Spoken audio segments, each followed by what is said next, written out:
हम लोग अभी लोहिया पार्क पे हैं और हमारे साथ यहाँ पर कुछ वरिष्ठ जन हैं। आइए इनसे जानते हैं 2027 चुनाव में क्या मुद्दा होना चाहिए। युवाओं से हम बात करते हैं और लोगों से बात करते हैं, महिलाओं से हम बात करते हैं, लेकिन वरिष्ठ जनों से जानते हैं कि उनके अनुभव से कि क्या चुनाव में जब वो लोग युवावस्था में थे तब चुनाव का मुद्दा क्या रहता था और आज के समय पे क्या होना चाहिए मुद्दा। जी, क्या नाम है आपका? के शर्मा। तो क्या आपको लगता है 2027 चुनाव किस मुद्दे पे लड़ना चाहिए? 2027 में सरकार को शिक्षा और स्वास्थ्य के हिसाब से लड़ना चाहिए। शिक्षा ऐसी ऐसी होनी चाहिए कि अमीर और गरीब हर व्यक्ति समान रूप से पढ़ सके, और फीस प्राइवेट स्कूलों में भी सरकारी स्कूलों की तरह होनी चाहिए। जी हाँ। अच्छा, प्राइवेट स्कूलों में जैसे कुछ स्कूलों में 12,000 13,000 फीस है, आपको इस पे कह रहे हैं क्या कि एक नियम होना चाहिए इससे ज्यादा फीस ना हो? हाँ, यही कह रहे हैं, मतलब सभी को समान रूप से पढ़ाई का अवसर मिले। जो हमारे युवा वर्ग हैं वो पढ़ लिख के आगे बढ़े, चाहे वो गरीब हो चाहे वो अमीर हो। अच्छा, ये जो 9 साल से योगी सरकार काम कर रही है तो शिक्षा के क्षेत्र में और स्वास्थ्य के क्षेत्र में आपको नहीं लगता कि कैसा अच्छा काम हुआ है? विकास हुआ है। ये तो मैं कहूँगा कि इनकी यूपी सरकार ने काफ़ी विकास के कार्य किए हैं, शिक्षा में भी और स्वास्थ्य में भी। लेकिन हमारा ये अनुरोध है सरकार से कि शिक्षा में थोड़ा और प्रगति की जाए और स्वास्थ्य में भी थोड़ी और प्रगति की जाए, जिससे हमारी उत्तर प्रदेश सरकार को और भी सराहना मिल सके और लोगों से। क्या नाम है अंकल आपका? सत्यप्रकाश मिश्रा। तो आपके हिसाब से क्या मुद्दा होना चाहिए 2027 चुनाव को लेकर? मेरे हिसाब से भी सरकार से ये अनुरोध है कि जो भाई साहब ने बताया भी हमारे शिक्षा स्वास्थ्य अच्छा बेहतर हो और समान शिक्षा लागू हो, गरीब बच्चे पढ़ सकें। और जो योगी सरकार ने जो काम किया है बहुत ही सराहनीय, बहुत उम्दा किया है। इसलिए हम लोग तत्पर हैं। अच्छा, मोदी जी के काम से भी संतुष्ट हैं? बहुत ज़्यादा, बहुत ज़्यादा। उनके काम से भी बहुत ज़्यादा संतुष्ट हैं। देश और प्रदेश दोनों से। पेंशन से जुड़ा क्या मुद्दा है आपका? अभी पेंशन पे आप बात कर रहे थे जब कैमरा नहीं स्टार्ट था। हम लोगों के यहाँ जो है वो EPS 95 पेंशन लागू होती है, और जिसके उपलक्ष्य में हम लोगों को बहुत कम वेतन पेंशन मिल रही है। किसी को 1,000 रुपये, किसी को 2,000 रुपये, इससे ज़्यादा पेंशन नहीं मिल रही है। ये मिनिमम पेंशन का मामला जो है वो चल रहा है कि 7,500 मिनिमम कर दी जाए, जो अभी तक लंबित है। अभी मैं सरकार से मेरा अनुरोध है कि इस पर विशेष ध्यान देते हुए हम लोगों की पेंशन को इजाफा करते हुए 7,500 पर मंथ कर दी जाए। अच्छा अंकल, अगर 7,500 हो जाएगा तो आप संतुष्ट हैं? संतुष्ट हैं, सब संतुष्ट हैं। हाँ, सब संतुष्ट हैं, इतना मिनिमम तो होना ही चाहिए। अच्छा, अभी एक लोग बता रहे थे कि सरकार ने दावा कर दिया कि 7,500 हो जाएगा, लेकिन अभी तक हुआ नहीं ना। हुआ यही नहीं है। हाँ हाँ, वित्त सरकार। मंत्री जी ने कहा। हाँ, मतलब अनशन जारी जारी है, लोग इस पर कार्रवाई कर रहे हैं, लेकिन अभी सरकार की तरफ से कोई सम्मानजनक उत्तर नहीं मिला है।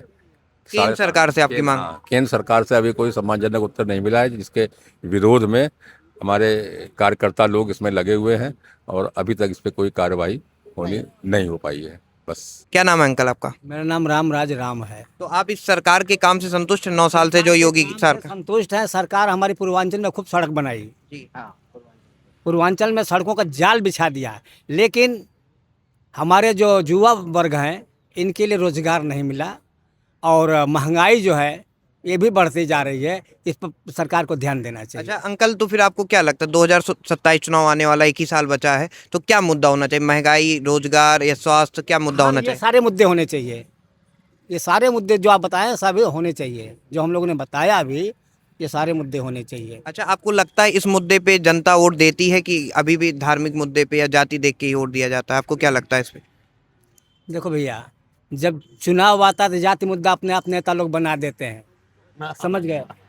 अभी कहेंगे कि हम सब एक हैं, और जब जब चुनाव आएगा तो जातियों जातियों में बंट जाएंगे और अलग अलग बिखराव में तोड़ फोड़ करना शुरू कर देंगे। अच्छा, अब के नेताओं में जो कि देखते हैं आप, काफिला चलता है 20 गाड़ी, 200 गाड़ी काफिला चलता है, तो आप लोग जब युवावस्था में थे तो तब नेताओं का क्या चाल चलन रहता था? भैया उस समय तो इतना काफिला नहीं चलता था, इतना काफिला नहीं था, और बड़ा विश्वसनीय था चुनाव। बैलेट से होता था, हाथ उठा के होता था, और उस विश्वास पर जनता जो है दे देती थी। लेकिन आजकल EVM भी आ गया है, लेकिन EVM में भी कोई सत्यता नहीं दिखाई पड़ रही है। डालो कहीं, परिणाम आता है कुछ। अच्छा अंकल, आपको अब के नेताओं में और पुराने नेताओं में क्या अंतर लगता है, या चुनाव के जो मुद्दे होते हैं आज के जो हैं और पुराने समय में क्या अंतर दिखता है आपको? पहले नेता बड़े ईमानदार होते थे और बड़े सज्जन होते थे। अब वो बात अब नेताओं में नहीं है। कोई नेता जैसे मान लीजिए पहले मायावती जी थी, कल्याण सिंह थे और नेताजी थे, और आज के जो नेता मान लीजिए योगी जी हैं, जैसे अखिलेश जी हैं? नहीं तो इसमें मोदी योगी का जोड़ कोई नेता नहीं है आजकल। पुराने नेताओं में भी कोई नहीं था? ना ना, इस समय कोई नहीं है, बहुत ज़्यादा ही है।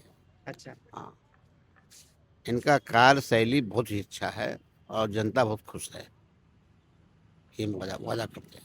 अंकल, कोई और मुद्दा जो आपका व्यक्तिगत आपको लगता है कि वरिष्ठ जनों के लिए भी कुछ किया जाना चाहिए सरकार जी, में? ऐसा है कि वरिष्ठ जनों में पब्लिक सेक्टर में पेंशन नहीं है। हम लोगों को 2200 रुपया मिलता है और सरकार 10 साल से हमें आश्वासन दे रही है और आज तक एक पैसा नहीं बढ़ा, और देने की कोई उम्मीद है। अशोक रावत जी 10 साल से लड़ रहे हैं दिल्ली में, कुछ मिलने वाला नहीं है, न मिलेगा।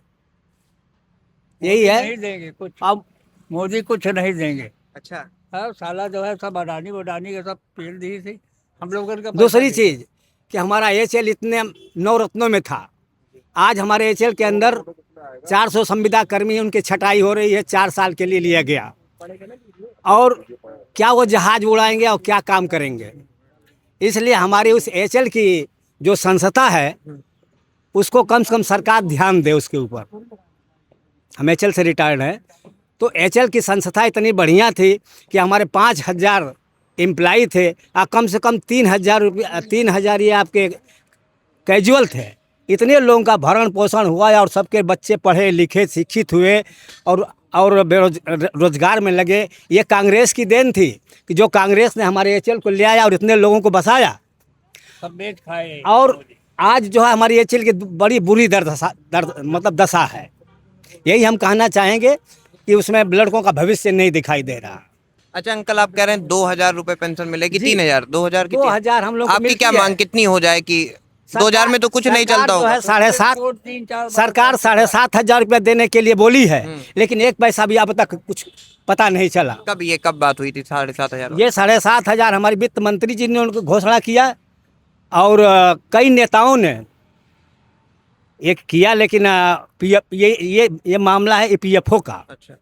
तो और ईपीएफओ में कहते हैं कि पैसा नहीं है, हमारे पास पैसा नहीं है कि हम दें। आश्वासन पे आश्वासन दे रहे हैं और हम लोग इस महंगाई में जूझ रहे हैं। हमारी उम्र 73 साल की है, 12-13 साल हो गया हमको रिटायर्ड हुए एचएल से। तो यही सब चीज़ें हैं।